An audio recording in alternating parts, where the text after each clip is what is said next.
Hello, and welcome to Real Recollections. Straight to video edition. What's a video like a VHS sound? Is there one? Is that sound of pushing it into the VCR, or something like that? Yeah. Right? It doesn't sound anything like that, but you can imagine what it sounds like. Oh my god. Or like, what about when you manually rewound them? Like stick your fingers into those prickly holes. Yeah. Something like that. Yeah. I played with a lot of those. Yeah, or sometimes, didn't we sometimes have like where you pull the tape out? You have like kids who pull all the tape out? Yeah, I did that too. Yeah, you did do that. And then that's when you have to do that. And you can only do it by like half centimeters every time you turn it. So it takes like an hour to put it in. So fun to pull it all out. And sometimes it twists, so you have to like make sure it doesn't twist as it goes in. Yeah. And then you're always shocked when it actually still worked. I know. But you know what? Actually, I feel like VHSs. What is another word for this? Why can't I think? There's another word for them, right? For VHSs? VHS. A VHS tape. Anyway, I just feel like they didn't prepare us for DVD, the DVD age. Because in DVD age, suddenly everything was fragile. But like with VHSs, like you could practically throw it off a 5th-story building and like it still worked.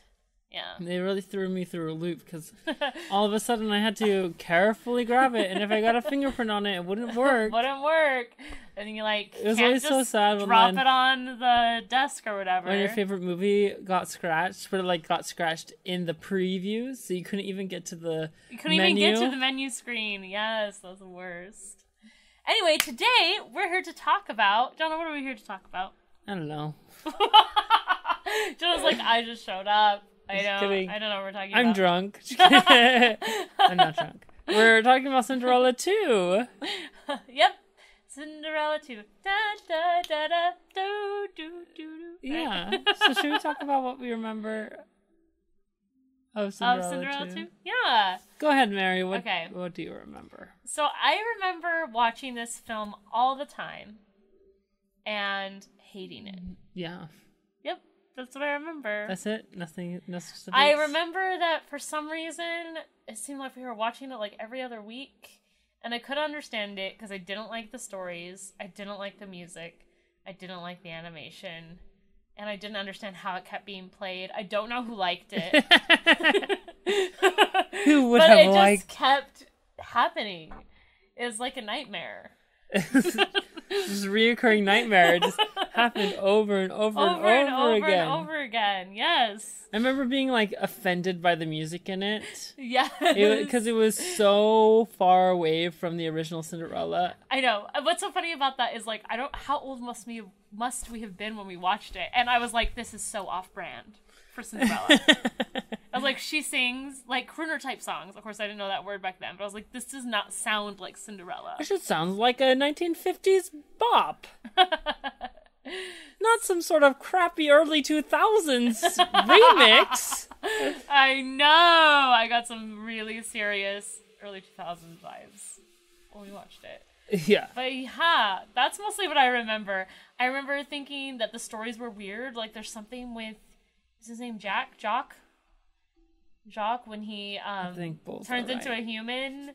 And the only story I liked was there's one where Anastasia falls in love, and I remember liking that one. Yeah, except for I remember Anastasia looked like she was 60. Because she has like big wrinkles on her face. Yeah, she does. That's true. I vaguely remember the story. But was it you who kept putting it in the DVD player? No. Tell me the truth. It's like the big mystery of our lives. Like, who always wanted to watch this terrible, terrible movie? I cannot believe how many times we watched this movie. It was so bad. Well, I feel like part of the reasons why I was so offended by it was that in my mind as a kid, like these movies came out like a couple years after each other, you know? Like, first Cinderella came out, and then Cinderella 2 came out. Yeah. You know? And so I was like, you don't know about the hundreds of years. The half a century. It's true. Almost half a century in between releases. No, almost exactly. I think Cinderella II, I think it came out 2003 or something like that. I think you're right. I think it was almost exactly 50 years, because Cinderella came out in 1950. Oh, I guess you're true. That's One right. Or something like that. So a half a century in between these films, and I'm like, how did it get worse? In a way, it makes it worse. In a way, it makes it better. Yeah, I get that. Because I can't expect much of them. They were trying to make a cheap, crappy film, and they succeeded.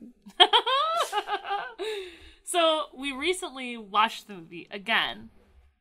Yeah, honestly, we already recorded this whole thing, and it was hilarious. Guys, the first time it was so good. And then we were like, oh, we can never top that. And then we looked at the recorder, and it hadn't recorded.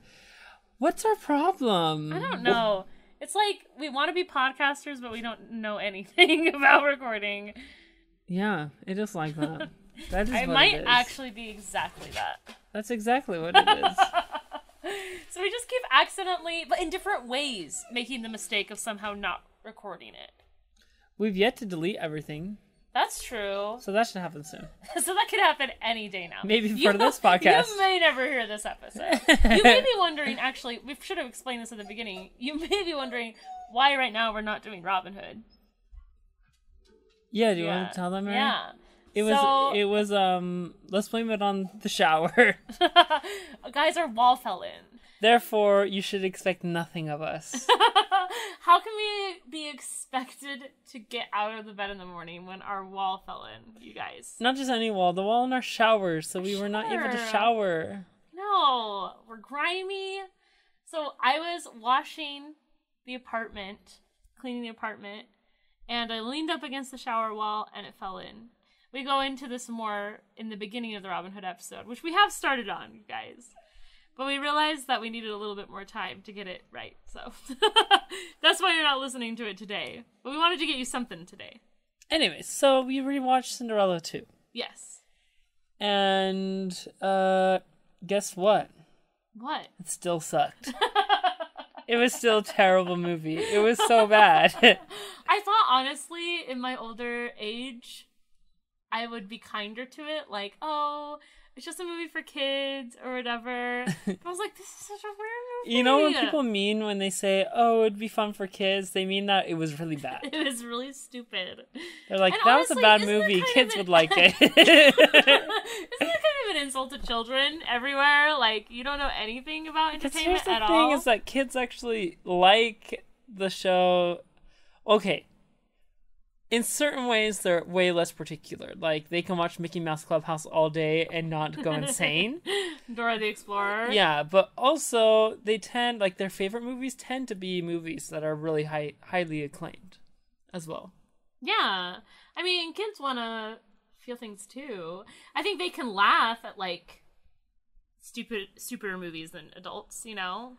Well, and I think for really young kids, like our nephew, having all those colors and things moving on TV is enough in and of itself that you don't even need anything. And story isn't as big of a deal to you. Yeah. To our nephew, it only matters that there's a car on screen that he can yell about. Car! Car! Car! It's adorable.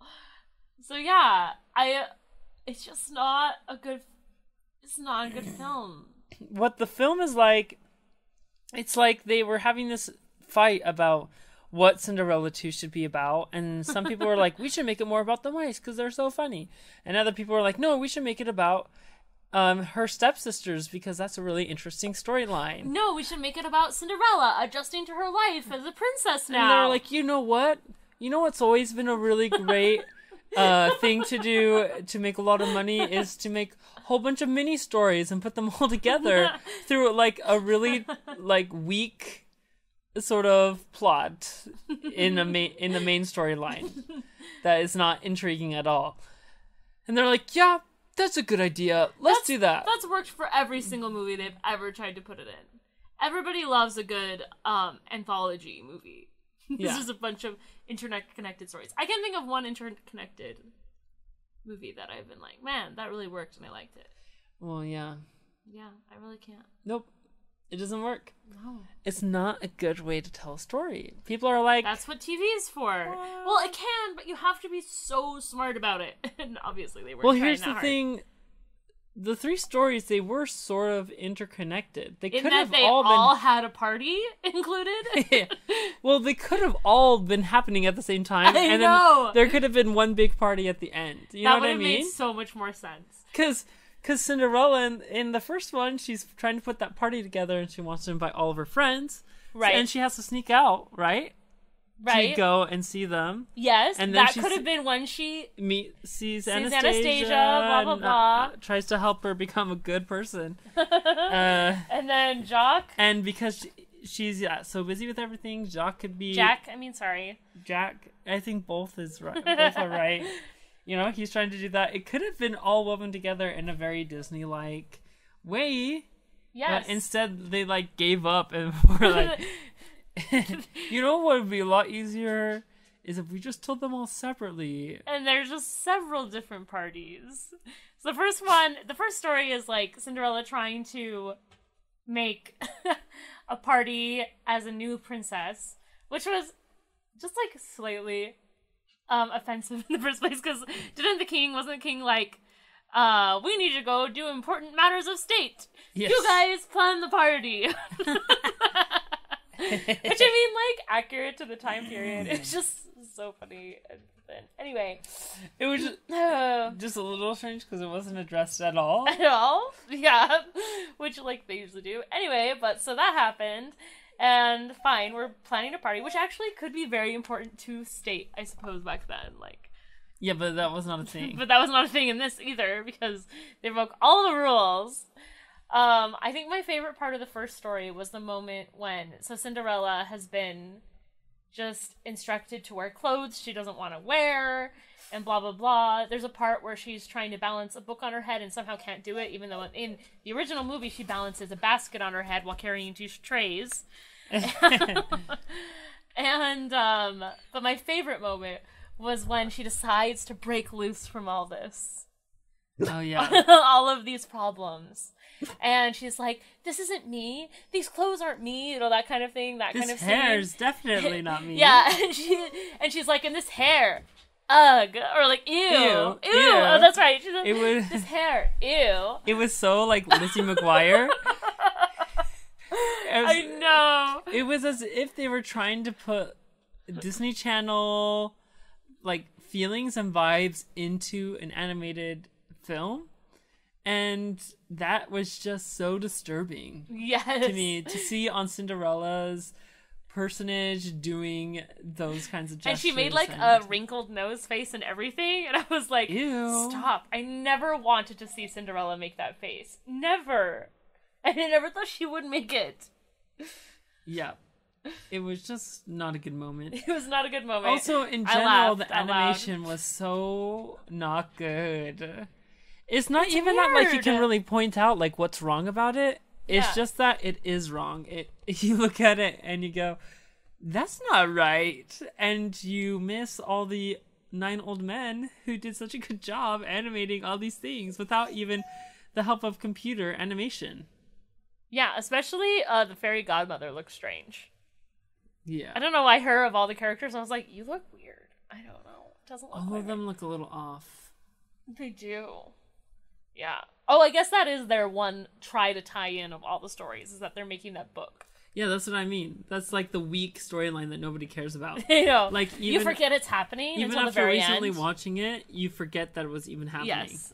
And the thing is, when Cinderella gets the book at the end, it's totally when she receives it. It's that polite way of receiving gifts, not when you don't really like them. Yeah. They're like, oh, Cinderella, we made a book for you. And she's like, oh, how nice. She says, I love it. She hasn't even looked at it yet. Yeah, she hasn't even looked at it. Oh, I love it. Thank you so much. You know, that's the Cinderella I know from the first movie. Who's like, oh. Yes. It's sarcastic, etc. But yeah, so that's my favorite part of the first one. Probably my favorite cringe moment of the whole thing was the ew. Yeah. The one storyline I do like, if I'm picking out, the moments I do like, number one, I think it's hilarious that the cat wants to eat the human jock. Oh yeah, that was so funny. So there's a scene where there's like this extra palace cat girl that they add in because I guess Lucifer needs a love interest. Anyway, so there's a fancy cat of the palace, and when Jock wishes to be human because he doesn't feel useful to Cinderella anymore as her friend, and he gets turned into a human, the cat equates this, sees it happens, and instead of thinking, oh, he's a human, like, I can't eat him, she goes, now he's like 30 mice in one. And so she hunts the human Jock, and because Jock used to be a mouse, he's always afraid and runs away from her. I found that very amusing, actually. I know. Well, the funny part is that she always is so sure of herself. Like, she has the upper hand, and she could, with the swipe of her paw, kill this human mouse. Yes. I kind of wanted a scene where, like, she catches him and then realizes, oh, this isn't gonna work. No, she never realized that she had no chance against this human Jacques. No, she never did. Jacques also never realized that he could handle the cat pretty easily. Also, like, I have to say, Jack's request to be human, I was like, what's wrong with that? I know, then they make it like, oh, you should be happy to be a mouse. And I'm like, no, I'd want to be human too if I was a mouse. I'd want to be human too if I was a mouse. If I had the cognitive abilities to wish that I were human as a mouse, I would. I know. I mean, if this has to be like the third cycle of mice that have been friends with Cinderella, because they have their lives constantly threatened by something in the house. There's always a cat chasing them. Yeah. The cat has to get lucky every once in a while. You're like, there goes that friend. Do you know what I mean? Yeah. I would wish to be human too. I'm just saying. And then you have Bibbidi bobbidi bibbidi bobbidi boo. Bum bum bum bum. That was the play out song. That was too much for me at the end. That's the best song in the whole thing. No. I have to say, out of context, because I expected, because like when I used to listen to the music, it was like a physical pain to listen to it. Like, it made me cringe all over my body to listen to it. But I have to say, listening to it now as an adult, I was like, it's not that bad. It just doesn't fit Cinderella. It's a little lifeless. Like, some, I don't know, bronze ranked band. I don't know how you rank bands, but like a band that just performs in local restaurants or whatever are doing covers of songs that they've done a bajillion times, and there's just like no soul in it or at all. It's kind of like that. You're like, oh, the music's fine. It's just soulless, joyless, dead inside. It's just dead music. That means nothing. Wow. Yeah, I didn't hate it as much this time. I still found it pretty pointless, and yeah. Is the world better by the music existing? No. Is it worse by existing? Yeah. Maybe. Well, if it's not better by existing, then it's gotta be worse. It can't just be unchanged. That would be so hard to do. To make something that's just so neutrally aligned that it does not affect the universe level of happiness or badness at all. Yeah. That would be impressive. It would be impressive. In a way, that'd be almost as impressive as it being good. It'd be like the color beige, you know? It's like... And the color beige probably still offends some people. Yeah, but some people probably still like beige, so I feel like that one it kind of cancels it out. Got it. But yeah, overall, I get why I disliked it so much as a kid. I just agreed with my kid self in every way. I was like, yeah, this is a weird movie. Like, I had good taste. I was really on point with this. I did not miss a beat. But yeah, and I thought in that first scene too with Cinderella, I mean, I know it's a cartoon and it's not supposed to be realistic, but the whole thing where she's like, we're gonna invite all the peasants to this fancy party of state, and we're gonna have country dances, and we're gonna just eat the food that we want to eat and stuff. Oh yeah. And I was like, this is called the beginning of, like, war or something. I thought the next short story was going to be about the guillotine. We are in France? Yeah, maybe? I think so. Yeah, it was never clear. Because there is that the Jack short too, where they kept saying he was like they would use French-isms with him, and I was like, "Aren't you in France? I don't understand what's happening." Your name is Jacques. Your name is Jacques. Oh gosh, I thought that was pretty funny. Anything else, Jonah, stand out to you as either good or bad? Oh, I was gonna say that very thing leads into one of my other least favorite scenes in the whole movie, which is when the king walks into the party that Cinderella has, planned, and everything's different, and he first reacts outraged at everything individually. The curtains are open? And then individually becomes totally fine with it. Within He's like, 2 seconds. The curtains are open! Oh, I like them open. No prunes! Oh, I like this chocolate pudding. That fell on my head. The peasants are in here!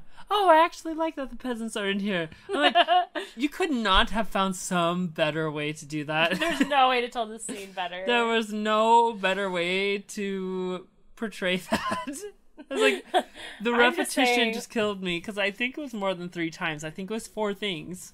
I have watched Sophia the first episodes on Disney Channel that were put together better. Yeah. You know what I'm saying? You know what I'm saying? I mean, but I can see why I also liked that last one with Anastasia falling in love with the baker. That was all good and well, although her smile will still bring me nightmares. Yeah, what the heck? And it was just so random. Like, okay, so Cinderella takes her home and gives her like a quote-unquote makeover, but kind of not, because she's just like, it's really your personality that needs help, not what you look like. But here, let me help you what you look like. But then we're not going to do anything about it tonight, so you're going to go home, sleep on this makeover, wake up, and then somehow go to meet the baker. I was like, no, that's not how makeovers work. You have to go that day if you're going to be made up for it, right? Yeah, well, she's kind of being made down for it. I guess. She was like trying to help her believe in herself, but it also came off as sort of, don't be yourself, be better. be better than yourself. And also Cinderella seemed a little condescending. Yeah, a little bit. Like, yeah, it was interesting. Yeah, 'cause she's like, just smile and stuff. But it was kind of like, why don't you try smiling every once in a while? Like a little bit of anger and fire behind her eyes. Oh, yes. That's why nobody will get within 10 feet of you, not because you have egg on your dress. But yeah, I mean, it's a fun story to have like one of the, and I've always thought, especially the way they did the stepsisters in Cinderella, that they seem more dumb than malicious most of the time, more manipulated by their mother, I should say, than they would be naturally on their own. Does that make sense? Mm-hmm. But it was a fun story, but it wasn't amazing, I wouldn't say. The Anastasia story? Yeah. I mean, out of 10, I'd give it like a 4. Which is, but you give the other ones. Like, it's still the best one, though, right? Yeah. Out of them. I mean, just with not necessarily even the storyline, because I think the storyline of all of these are actually relatively okay. More the execution. It's more the execution, the sorry, writing. I was just remembering my other favorite part is when Cinderella is like, I'm going to go to the market, but I have to disguise myself by wearing what I always wore back when I was a servant in my mom's house. By wearing the same thing I've been wearing for the last 20 years, right before I became a princess a month ago. To a town where all those people know me that way. And then I just imagine like all the townspeople being like, having to pretend like they don't know who she is. Like, oh yeah, you want to buy some bread? Here you go. You're you. You know what I mean? Yeah. That was my other favorite thing to imagine. But yeah, in general, I don't think they put very much thought or care into the sequel. It's weird because nobody goes out and says, hey, I'm going to make a really bad movie. So whenever you see these movies, you have to think like, what happened? How much money did you sink in this? Do you know what I mean? Who was on this? Like, did you put... I don't know. But you know what? It must have been successful because they made Cinderella 3. And all those other straight-to-videos. I mean, I'm sure it was successful. We bought it.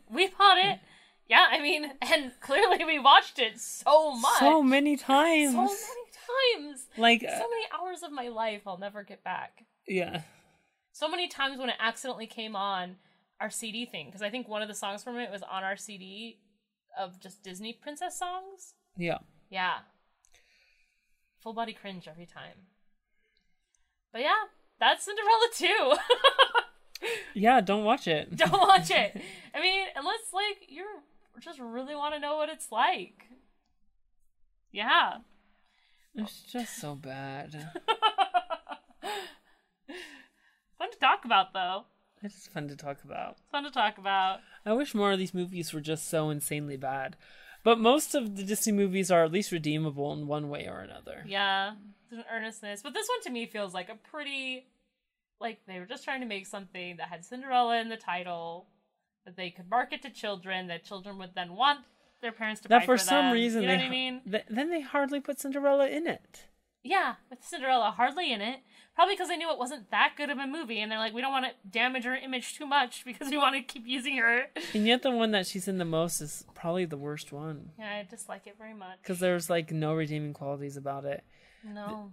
Because the lady was super annoying, and then the storyline didn't make sense. It has my least favorite scene in it with the king. Yep. And Cinderella just, like, does so many things that don't make sense. So I'm like, Cinderella's smart. Why would Cinderella be like, you know what? I want to wear my peasant clothes all the time around the palace and stuff. Yeah. And I'm like, no. Cinderella knows what a princess would need to do. It also doesn't entirely make sense either, because Cinderella wasn't like, oh, I love wearing peasant clothes all the time in the first one. No. It wasn't like she was like, oh, I like wearing rags. No, in fact, I seem to remember that she was like, wow, a beautiful dress. I'm so excited to be wearing this. And to go to a party. A fancy party where the prince might be there. If anything, she seemed kind of into fashion a little bit, at least with that one line that she says, where she pulls out her mom's dress and she said, oh, it's a little dated, huh? Yeah, and then she designs herself a whole new dress. So she's practically a fashion designer. But in the second one, suddenly she wants to wear her peasant clothes. Well, it doesn't seem like she would want to wear the, like, extremely fancy French getup or whatever. But it also doesn't seem like she'd want to wear, you know, like an apron. Yeah, I could see her more like being like, I'm going to make comfortable fashion. Yeah. But that's beautiful. Yeah. I know I'm taking it way too seriously, but... The thing is, if you're making a sequel, you have put a little thought into it. Yeah, you have to think about the canon. The first movie that you made. Please, it's only an hour long. Go watch it. Did you watch the movie even once? Obviously not. Look at the music you picked. An hour and 15 minutes. You could have tried a little bit. Just a little harder. Your movie's longer than that movie. But it felt longer. Because it was longer. Oh, yeah. Sorry. Your movie was longer than that one. And it felt longer, too. Well, it did. And it felt much longer. There we go. No, you're right. I got what you meant. Thanks. But yeah, that's Cinderella 2, you guys. That's our opinion on it. If you hate that opinion, you know, send us an email. If you love that opinion, also send us an email. But we're not watching it again. We will not reconsider. We will not re-recollect this. But we will also not judge you if it's your... No! If it's your... Jonah can't even say it. He's like... If it's your favorite movie... If it's your favorite... You know, if it's your favorite movie, maybe don't tell us. I won't want to judge you, but I might judge you just a little bit. Just a wee bit. Just a little bit. So... But yeah, look, we're going to keep doing these. I think it's fun to revisit the straight-to-video sequels of these. Oh my just gosh. to see if there's any gems in there. Because we watched all of them. I didn't watch all of them. You didn't watch all of them? I didn't watch the Bambi one. Oh, well, I haven't watched the Bambi one either, but isn't that one pretty new? Like, and 2011 or something? I think I watched the Tarzan one. I didn't even know Tarzan had one. Oh, well, there you go. I think they had a series. I remember I always really, really, really wanted to watch Lion King 1.5. Yeah, I watched that one. I think you watched it before I did, and then you're like, no, you're not going to watch it. It's so stupid. I was only trying to protect you from things like Cinderella 2, Jonah. You didn't protect me from Cinderella 2. You failed. I know. Somehow, we rewatched that movie over and over and over again. We didn't own Lion King in 1.5. No, we didn't. No. So I had to go to Eliz's house to watch that one. Oh my gosh. Yeah. I actually don't remember disliking that one, but we'll see when we get there. I can't remember. I just remember the commercial. Yeah, the commercial was fun. What's on the menu? Anywho, if you have a request for which one we should do next on the Straight to Video, send us an email at realrecollectionspodcast@gmail.com. How else can they contact us, Jonah? Facebook, Instagram, Twitter. Instagram? We don't have an Instagram. You can Instagram me and Mary Hoskins Soprano. Yeah, or me. Oh yeah, Jonah Hoskins. What is it? My name is. Well, no, they can't do that right now. Then it might just be Jonah Hoskins or Jonah M. Hoskins. So you can also contact I'll probably us come by up. just. I'm like a pretty famous. I'm like a pretty big deal. It's right more now. like not very many people have my name, so yeah, it was Mary Hoskins. Yeah, a lot of Marys out there, guys. There you go. But yeah, contact us.